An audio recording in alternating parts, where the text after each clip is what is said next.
Hola, buenas. Nos vamos a dedicar a completar el problema del control uno del semestre pasado. Entonces, si quieren como generarse un paso a paso de lo que tienen que hacer, bueno, primero que nada leerse obviamente el problema, identificar variables y las preguntas, saber qué te están pidiendo. Ya, una vez que identifiquemos todo esto, tanto las variables como las preguntas y tener una idea de lo que hay, el primer paso es crearse un eje de referencia, ¿sí? Entonces, eje de referencia, aquí ustedes pueden ocupar cualquiera, es decir, podrían perfectamente tomar el eje X acá y el eje Y acá. Y el 0,0 estaría en la intersección. O incluso podrían tomar el eje Y acá si lo desean. El 0,0 en la intersección. O si quisieran así tomarlo también en esta posición. De hecho, yo lo voy a dejar acá, ¿sí? En este momento prefiero dejarlo aquí. Vamos a ver qué ocurre si nuestro eje de posición queda acá. Entonces tenemos eje X, eje Y, y hay que identificar obviamente todos los puntitos, ojo con eso. Aquí, por ejemplo, este punto, ahora lo vamos a dibujar con otro color. Este va a ser un punto en el tiempo donde van a ocurrir cosas, ¿sí? Ese punto, punto máximo, ese es el punto que estamos marcando. Vamos a marcar otro punto en el tiempo. ¿Qué otro punto en el tiempo? Podríamos marcar acá en caso de que fuera necesario, pero no piden nada con ese punto. Tenemos este punto, ¿sí? El punto final. Entonces vamos a tener un punto final donde vamos a pensar que va a ser el tiempo final de todo el sistema y este tiempo que está acá, que está en el punto máximo, vamos a decir, oye, ¿sabes qué? Este tiempo o momento del tiempo va a ser cuando el tiempo esté en el punto máximo. Entonces va a poner tiempo max, ¿sí? Como de la altura máxima. Listo, tenemos nuestro eje, hemos identificado distintos puntos dentro del sistema y de todo el movimiento.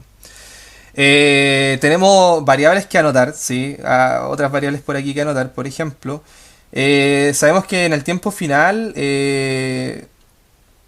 se va a encontrar una distancia de aquí, en el eje X. Es decir, si proyectamos esto, va a ser 1,1 metro. ¿Sí? Al igual que la altura, ojo con la altura, ¿sí? La altura que va a estar proyectada acá, que va a ser para el eje Y, va a representar 0,061 metros, ¿sí? Transformamos al tiro los centímetros a metros porque tenemos que trabajar en unidades físicas correspondientes al sistema internacional, que sería metro segundo. Listo, tenemos paso uno completo. El paso 2 es pensar en las ecuaciones que van a estar dominando todo este movimiento. Si pensamos en las fuerzas que generan aquí movimientos, primero que nada vamos a tener una velocidad inicial. O sea, tenemos aquí, no sé, un vector. O sea, vamos a dibujarlo con color negro. Este vector que está aquí dibujado, ¿sí? Que representa la velocidad inicial. También tenemos un ángulo al cual vamos a llamar alfa. Este le vamos a poner VI solamente. Eh, Tenemos que identificar también si es que por casualidad el sistema tuviese algún viento en contra, ¿sí? Es decir, si tuviese una aceleración en el eje X que tienda a hacer que el saltamonte retroceda un poco de su salto, o por el contrario, si hubiese un viento a favor que fuera una aceleración en X positivo, ¿sí? Mayor que cero, que generara que el saltamonte quizás cayera más lejos porque está acelerado en el eje X. Cosa que no ocurre, ¿sí? Cosa que si uno lee el ejercicio, uno se da cuenta que la aceleración en el eje X es cero. Ahora, si nosotros buscamos en el eje Y, es decir, qué movimientos quieren impulsar al saltamontes a ir hacia arriba o qué movimiento quiere impulsar al saltamontes a ir hacia abajo, en este caso va a ser la aceleración de gravedad, ¿sí? G que justamente va a generar que el saltamontes quiera caer al piso. Entonces, sí existe, ¿sí? En el eje Y, la aceleración en Y va a ser menor que cero. Esta va a ser la gravedad, ¿sí? ¿Por qué menor que cero? Porque el movimiento, o sea, porque apunta hacia abajo, ¿sí? Ojo con el tema de los vectores. Ahora, qué ecuaciones dominan un movimiento de lanzamiento proyectil, es un movimiento parabólico. Estudiado por... uy, ¿cómo se llamaba? El que tuvo el problema con el Papa, no me acuerdo. Uy, se me olvidó. Galileo, ¿sí? Galileo fue quien estudió esto hace millones de años y determinó que era un movimiento parabólico. Entonces, el movimiento parabólico está determinado por una función cuadrática. Sí, entonces vamos a definir cuál va a resultar ser una función cuadrática. Entonces, dentro de mis ecuaciones, primero que nada vamos a anotar las ecuaciones de posición.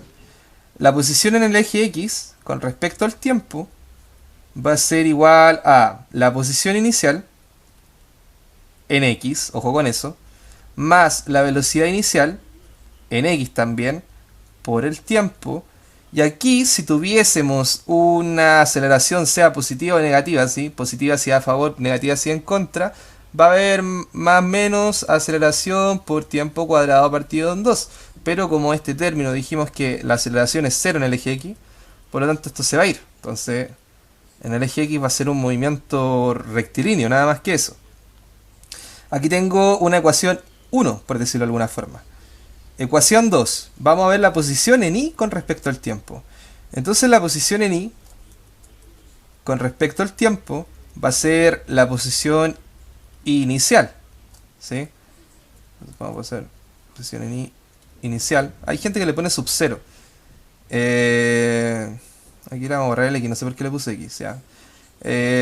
Más la velocidad inicial en I por el tiempo, y como acá ya hay una aceleración que afecta el movimiento en I, es decir, o lo va a hacer que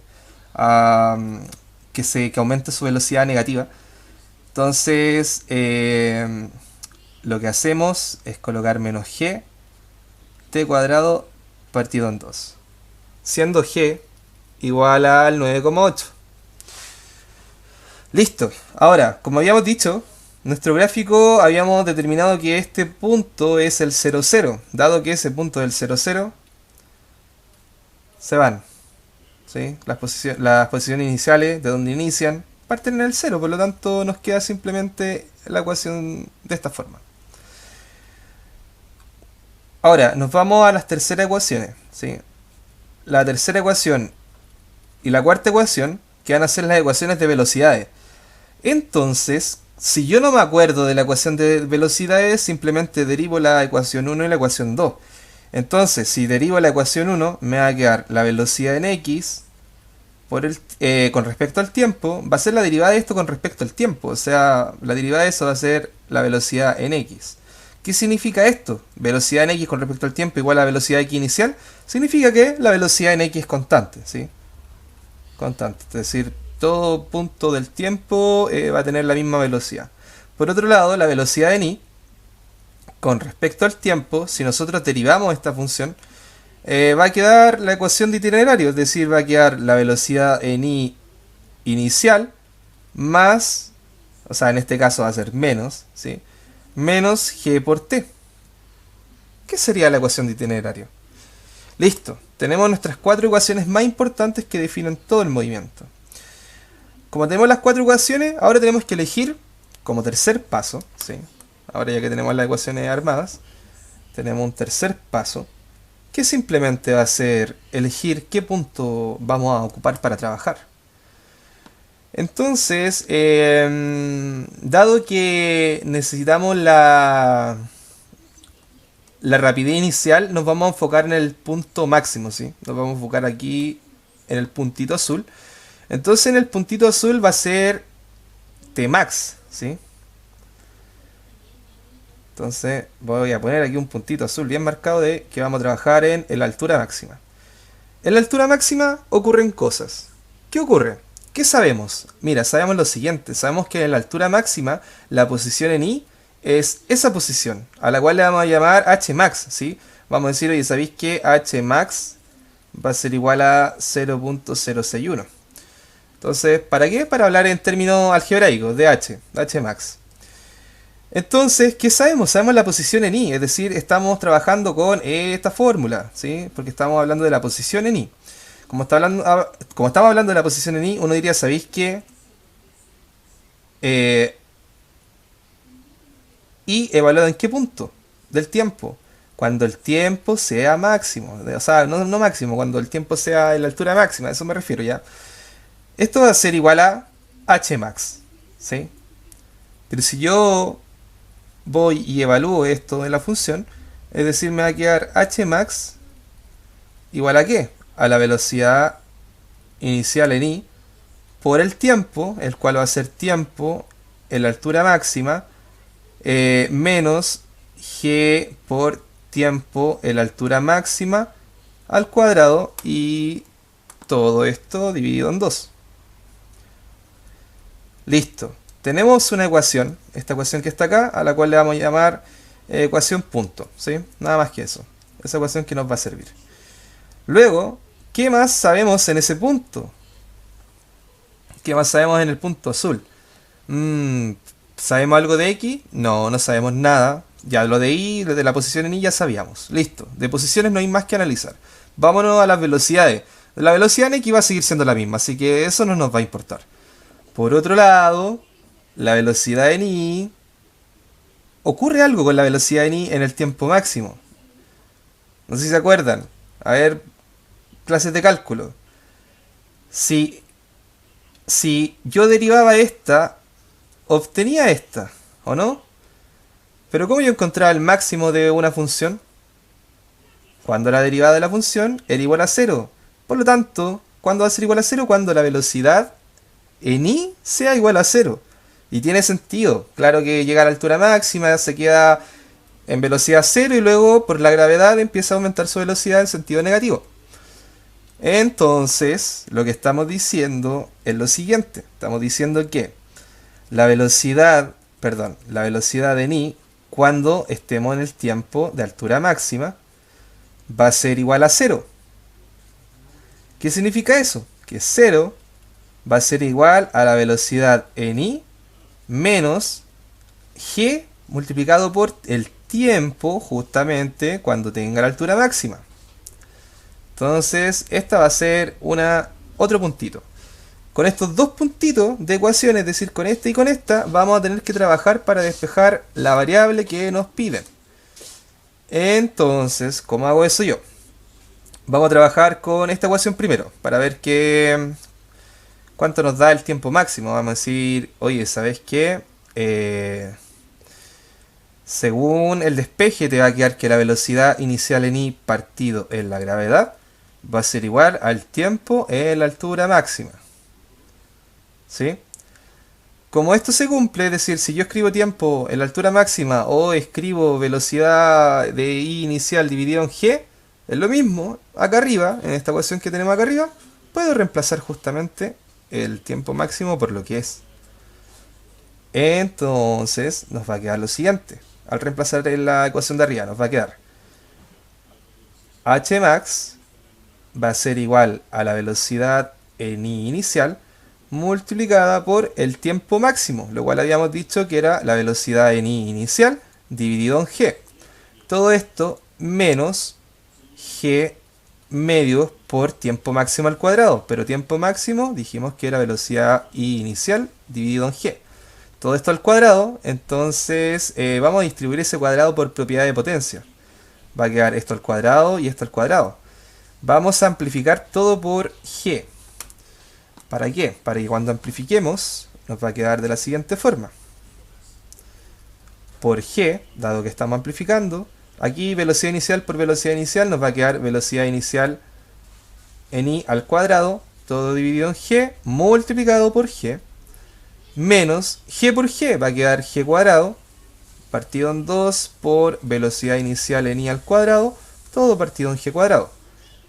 Dado esto, neutro multiplicativo, se va a los g, y la ecuación te va a quedar, te va a quedar Hmax por g igual a velocidad en i inicial al cuadrado menos velocidad inicial al cuadrado partido en 2. Vamos a igualar los denominadores aquí. 2 y 2. 2 partido en 2 se van y te queda eso. Entonces le puedo agregar por amplificación eso, ¿sí? Aquí tengo un 1, entonces 2 menos 1 va a quedar 1.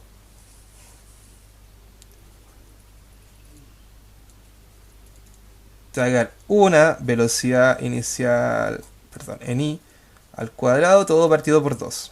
Este 2, amplificamos todo por 2. Vamos a borrar ese 1 igual. Para que finalmente ese 2 pase al otro lado y quede multiplicando. Lo último que nos faltaría hacer es eliminar este cuadrado. Y para eliminar ese cuadrado, va a pasar la raíz. ¿Sí? ¿Qué significa esto? Aquí va a quedar... la raíz va a quedar como más menos. ¿Sí? Pero nos quedamos con el positivo. ¿Por qué? Porque la velocidad inicial está apuntando en i. Ojo con eso, en i. Está apuntando hacia arriba, entonces la velocidad inicial en i es positiva. ¿Sí? Listo. Aquí todavía no respondemos la pregunta. Dado que la velocidad inicial en i es esto, datos que tenemos, porque la altura máxima es un dato que conocemos y la gravedad también. Entonces reemplazamos, obtenemos el valor de la velocidad inicial. Entonces, en base a esto, uno diría, oye, ¿sabes qué? La velocidad inicial, que va a ser este vector, va a estar formado por dos componentes, es decir, la velocidad inicial en x, que dijimos que era constante, y la velocidad inicial en y, que no va a ser constante, esta va a ser variable, va a ir cambiando durante todo el movimiento. Entonces, tenemos esto. Y acá tenemos la velocidad inicial, que es lo que nos piden calcular. Acá tenemos un ángulo alfa, que es un ángulo que conocemos, dado que dijeron que alfa era, según el ejercicio, eran 55 grados, ¿sí? Entonces le vamos a colocar que alfa igual a 55 para que lo tengamos en cuenta acá. Entonces, ¿qué propiedad, o sea, perdón, qué función trigonométrica me relaciona la hipotenusa con el valor de la velocidad que conocemos? Porque la velocidad ni es la que conocemos. Entonces, y obviamente el ángulo. ¿Qué función trigonométrica me relaciona ese ángulo alfa que sí conocemos con la velocidad inicial en i que sí conocemos con la hipotenusa? Esa es la pregunta. Justamente, cateto opuesto del ángulo y hipotenusa va a ser el seno. Entonces, el seno de alfa va a ser igual al cateto opuesto dividido en la hipotenusa. Despejamos esto, porque ¿qué es lo que necesitamos encontrar? Necesitamos encontrar la velocidad inicial.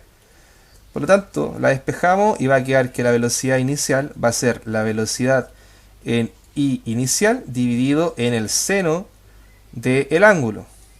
Listo. Aquí ya podemos obtener, es decir, con esto que está acá y con esto que está acá, ya podemos obtener dos valores importantes, sobre todo el último, que es justamente lo que nos preguntaban en la pregunta A. Entonces con esto ya respondemos la A. Listo. Hemos respondido la A. Luego dice, escriba el vector de velocidad inicial con el que brinca el saltamonte de la forma, ya, esta forma, ¿sí? Entonces, ya tengo la velocidad en i inicial, lo único que me faltaría es la velocidad inicial en x. ¿Cómo puedo obtener la velocidad inicial en x?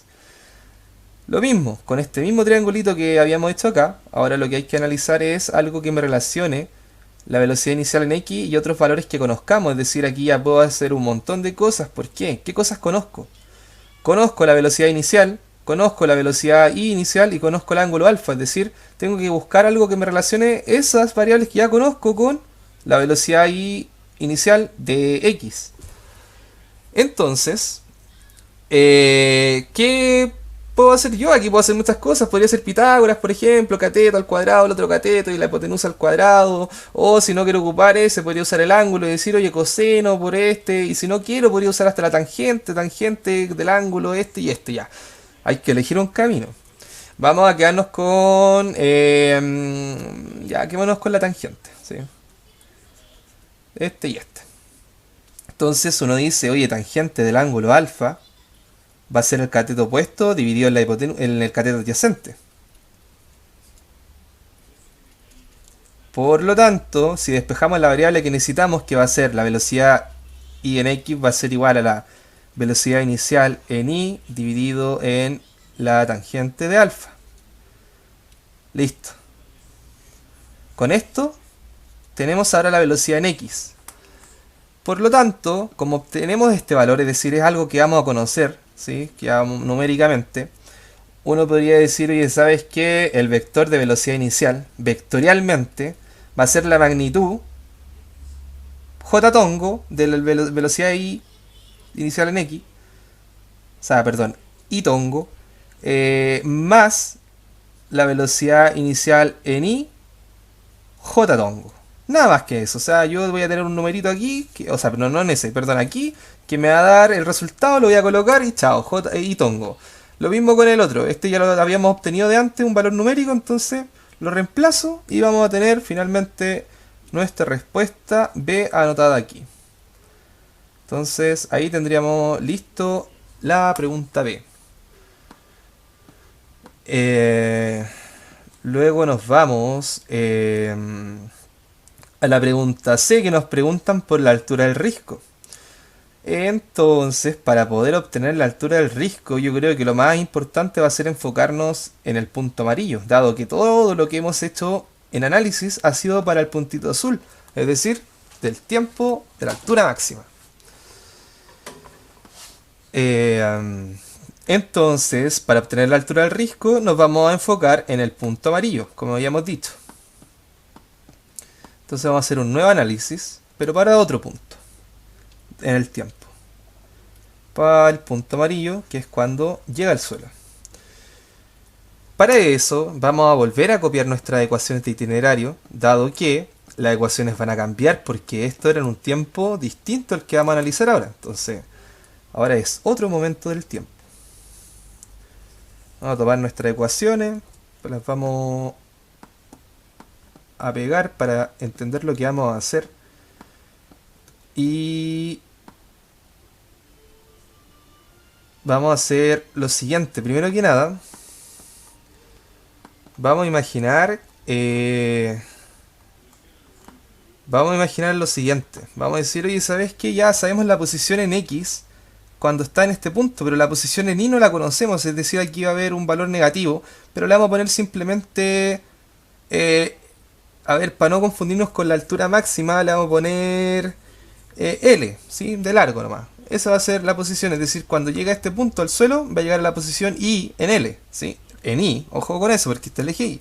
Y en el eje X la posición 1,1 metros, listo. Entonces, ¿cuál es nuestro análisis?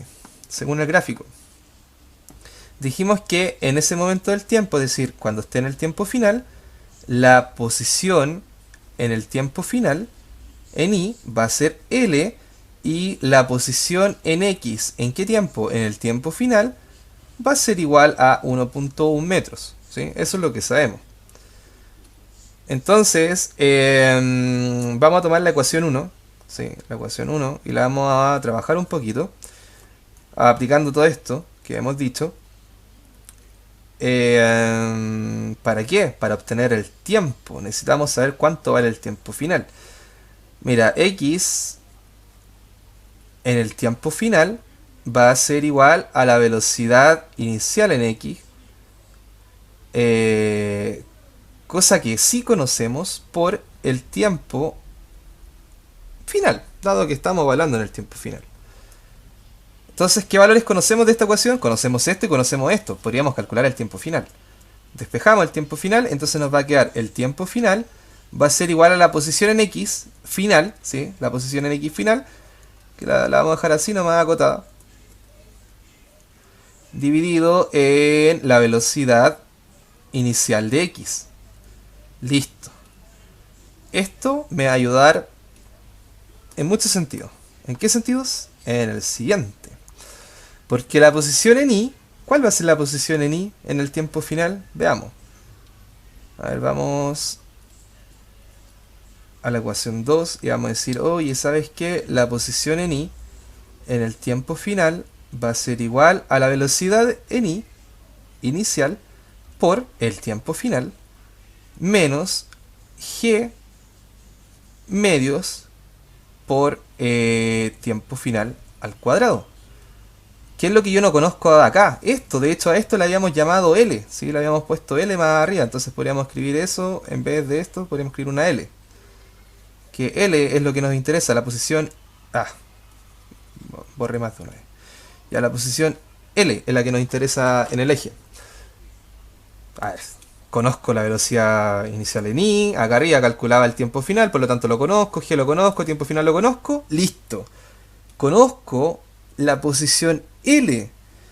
Probablemente este valor te dé negativo, es decir, L va a ser menor que cero, dado nuestro eje inicial donde colocamos todo, probablemente te va a dar negativo. De hecho, no probablemente, te va a dar negativo. Va a ser un valor negativo, pero tú le tomas el valor positivo por la altura del risco nomás. O sea, dice, oye, la altura del risco es tanto. ¿Sí? Eso. Entonces con esto ya podemos obtener la altura del risco. ¿Sí? Aquí con esto, de hecho, respondemos la... No era la C, era la D, creo. Sí, respondemos la pregunta D. ¿O no? No, es la C. Ya quiero terminar muy pronto el ejercicio, parece. Listo. Tenemos la altura del risco.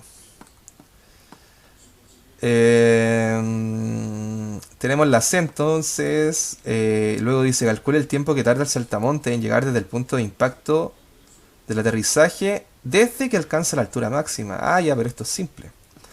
Lo único que me están diciendo es, oye, ¿cuánto se demora desde la altura máxima hasta que cae a la horizontal hasta que cae, ¿sí? Hasta que llega a la posición L, en I. Simple, es bien simple, es decir, y me piden tiempo, yo tengo que tomar el tiempo final y restarle el tiempo máximo. Y encuentro el delta t, ¿sí? El delta t que me piden.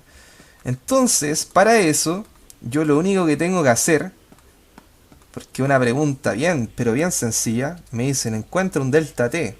¿Entre qué posición? La posición final y la posición cuando está en la altura máxima. Este valor ya lo conocemos porque de hecho lo calculamos para obtener en la altura del risco, entonces tiempo final está listo.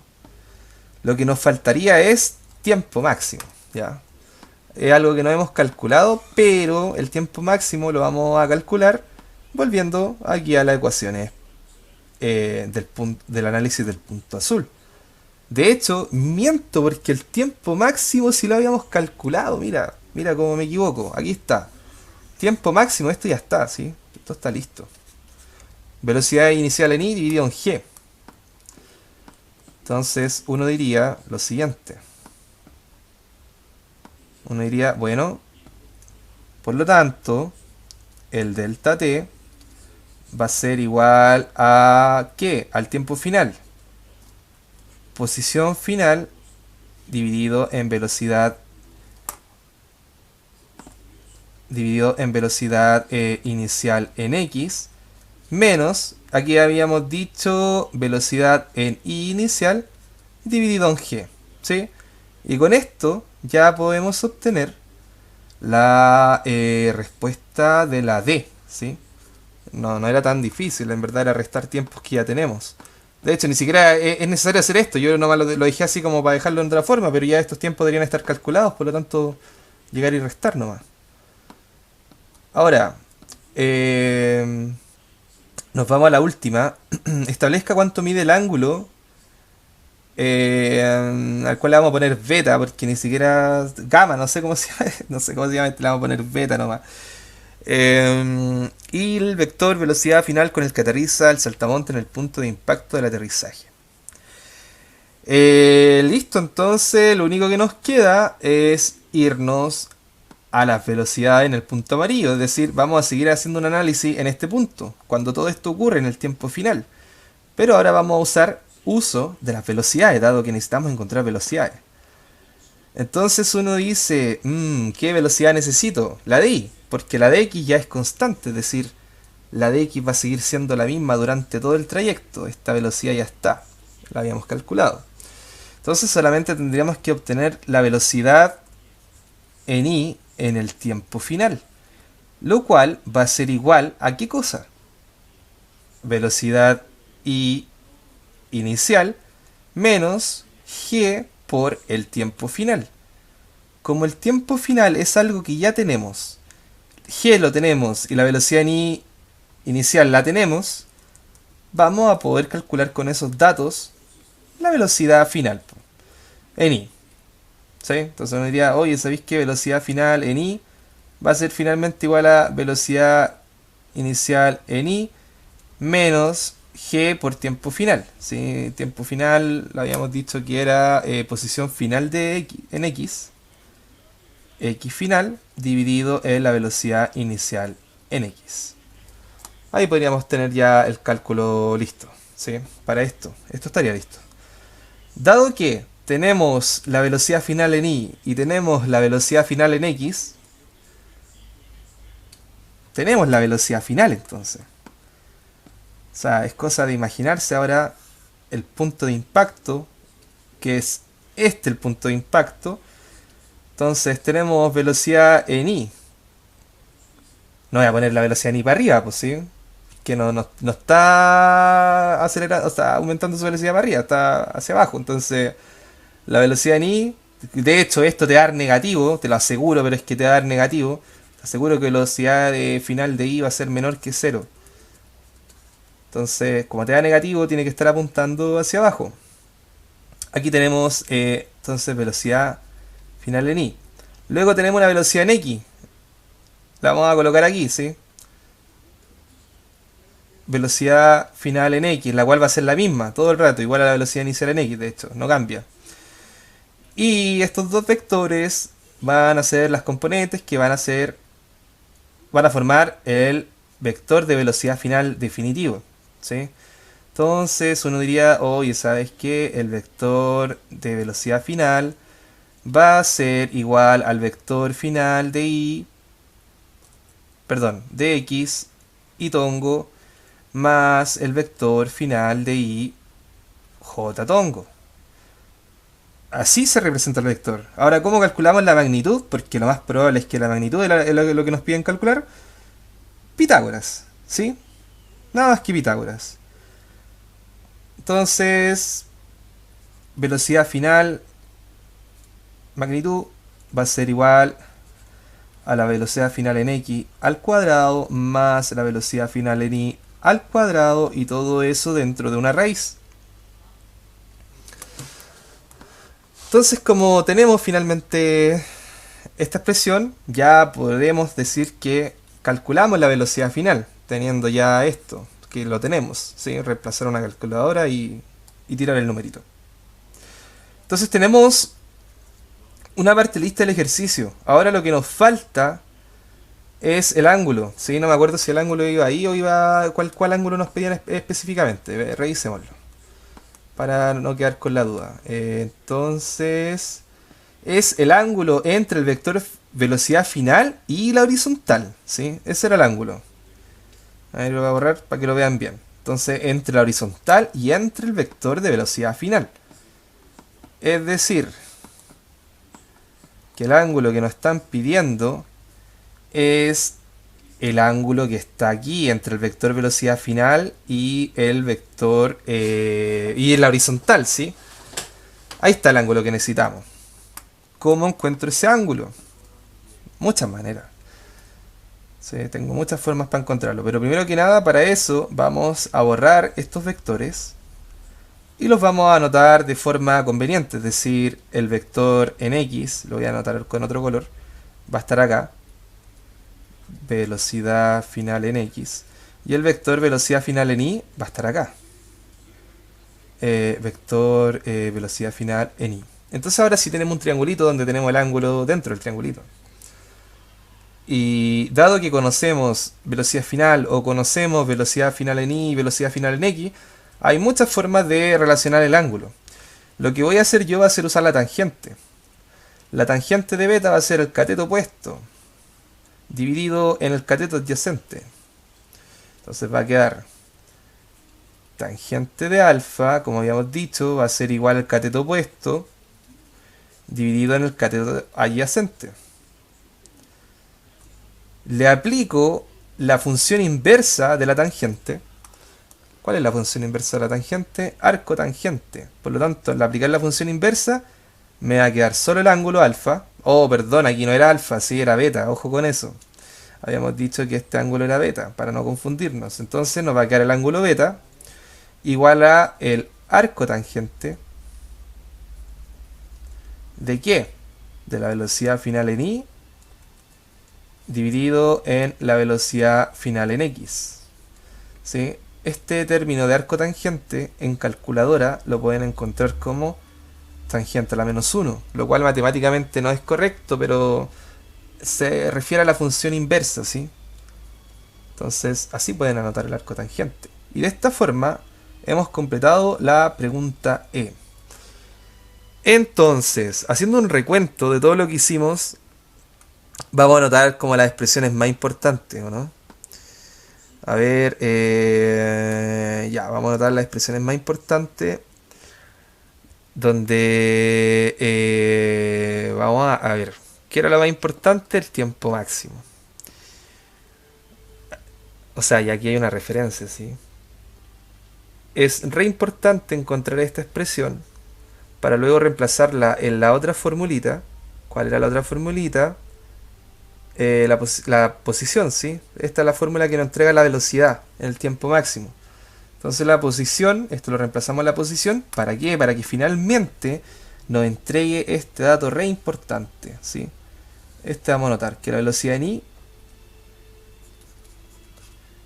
sí, ya vamos a colocarle otro, ya ese es re importante. Ahí calculamos la velocidad en i con la altura que ya tenemos y con g, ¿sí? De hecho con esta misma velocidad en i después podemos calcular el tiempo máximo en caso de ser necesario. Listo, tenemos la velocidad en i y con todo este triangulito podemos calcular velocidad inicial en x y tenemos ambos valores. Es decir, estas expresiones son re importantes también. ¿Sí? Por si ahí las quieren después anotar para poder calcular el ejercicio. En base a lo anterior se obtiene la respuesta B, habíamos dicho. Aquí habíamos empezado a analizar el otro momento del tiempo, cuando llegaba a la posición final. ¿Sí? Que ocurría que le pusimos él y todo eso. Entonces, ¿qué es importante de acá? El tiempo final. Es re importante entender que el tiempo final lo vamos a calcular de esta forma, porque cuando reemplacemos este valor del tiempo final, vamos a encontrar justamente el largo del risco. ¿Sí? Ahí obtenemos el largo del risco. Listo. Con el tiempo final y el tiempo máximo podemos hacer un delta y obtener simplemente la respuesta D. Ahí obteníamos la respuesta C también. Y la última respuesta, la E, que era la velocidad final y el ángulo, el análisis más importante es el de las velocidades. Porque con la velocidad final, o sea, perdón, con las fórmulas de velocidades podemos interpretar la velocidad final en i, es decir, cuando ocurrió en el tiempo final. Como tenemos ese valor, podemos obtener la velocidad final en i, que habíamos dicho que iba a ser negativo. Y dado eso, podemos encontrar entonces el valor de la velocidad final vectorialmente como la magnitud de la misma velocidad final. ¿Sí? Y aquí con la función matemática de la tangente y el arco tangente finalmente encontramos el angulito con el que impacta con respecto al horizontal. Lo más probable es que este ángulo les dé negativo. Tiene mucho sentido que les dé negativo, dado que la velocidad final es negativa, ¿sí? En i. La velocidad final en x es positiva, entonces vas a tener el arco tangente de un ángulo negativo. Te va a dar, o sea, de una fracción negativa, te va a dar un ángulo negativo, ¿sí? Entonces aquí vamos a notar por último conclusión que beta tiene que ser menor que 0. Aparte que el sentido es antihorario. O sea, perdón, sentido horario. Sentido horario es negativo, antihorario es positivo, entonces tiene sentido que te dé negativo. Así que espero les sirva esta explicación, una explicación bastante teórica. Y nada, nos vemos en algún próximo video.